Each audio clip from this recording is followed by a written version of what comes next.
Depends అమ్మా, ఒక్కోసారి 5 days నుంచి 3 weeks దాకా ఇవ్వడం జరుగుతుంది. Severity of the infection follow up but జనరల్గా మనం ఇచ్చేది 5 days. ఒక్కొక్కసారి కామన్గా 10 days మ్యాక్సిమం. జనరల్గా 80 to 90% జరిగేది 5 to 10 days ఆఫ్ మెడికేషన్.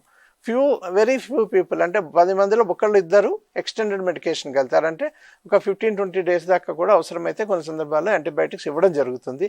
కొన్నిసార్లు కల్చర్ డైరెక్టెడ్ యాంటీబయాటిక్స్ అంటే పస్ బాగా ఎక్కువగా ఉన్నప్పుడు, కొంచెం తీవ్రంగా ఉంది అనిపించినప్పుడు ఏం చేస్తామంటే ఎండోస్కోప్ ద్వారా ఆ పస్సును కలెక్ట్ చేసి మనం టెస్ట్కి పంపించి ఏ బ్యాక్టీరియా ఉంది, దానిలో ఏం యాంటీబయాటిక్స్ వాడితే బెటర్ అన్నది వస్తుంది. దాన్ని బట్టి ఆ బ్యాక్టీరియా యాంటీబయాటిక్ని బట్టి మనము డ్యూరేషన్ డిసైడ్ చేస్తాం. ఏదైనా general duration is 5 days to 3 weeks common.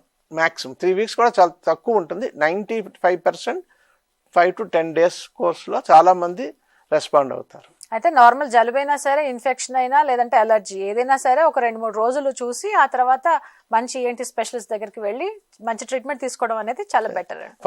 First జలుబు, వేరే అసోసియేటెడ్ సిమ్టమ్స్ అంటే high fever, severe pain, ear pain, severe cough ఇవేమీ లేవు. రన్నింగ్ నోస్, స్నీజింగ్, తలనొప్పి, కొంచెం బ్లాకు సిమ్టమ్ అంటే మన సిమ్టమటాలజీలో తీవ్రత ఎక్కువ లేదు, డిసీజ్ తీవ్రత ఎక్కువ లేదు అని మనకు అనిపించినప్పుడు ఒక 2-3 days సిమ్టమాటిక్ ట్రీట్మెంట్ తీసుకోవడం పర్వాలేదు. కెఫిన్ కానీ, లేదంటే పారాసెటమాల్ కానీ, లేదా చాలామంది వాడతారు ఓటీసీలో దొరికేవి సెట్రజిన్, యాంటీహిస్టమిన్స్, ఈ మందులు వాడుకుని స్టీమ్ తీసుకుని కొంచెం రెస్ట్ తీసుకుని గుడ్ ఫుడ్ తీసుకుంటే 10 మందిలో 5-6 తగ్గిపోతుంది. ఇది వాడినప్పుడు తగ్గటం లేదు, లేదా సిమ్టమ్స్ పెరుగుతున్నాయి. Intensity of the problem, facial pain వస్తుంది, ఐ పెయిన్ వస్తుంది, సివియర్ హెడేక్ వస్తుంది, హై ఫీవర్ వస్తుంది, లేకపోతే సివియర్ కాఫ్లోకి దారి తీస్తుంది, లేదా సివియర్ ఇయర్ పెయిన్లోకి స్ప్రెడ్ అవుతుంది.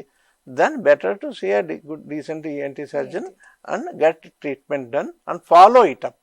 తగ్గిందా లేదా వాడడము కొన్ని సందర్భాల్లో నేను చెప్పిన ఇయర్ ఇన్ఫెక్షన్ కానీ, అక్యూట్ సైనసైటిస్లో కానీ పూర్తిగా తగ్గిందా లేదా, అవసరమైతే ఒక 2-3 weeks ఒక వ్యాక్స్ చేసిన ఒక ఎక్స్రే తీసి చూస్తాం, తగ్గిపోయింది, వీళ్ళకి ఏం ప్రాబ్లం లేదు, ఇంకా యాంటీబయాటిక్స్ లాంటి అవసరం లేదని కన్ఫర్మ్ చేసుకోగలుగుతాం. ఏదైనా సరైన టైంలో సరైన ట్రీట్మెంట్, వైద్యం సరైన డైరెక్షన్లో వెళ్తే 99.9% ఏ ఇబ్బంది ఉండదు.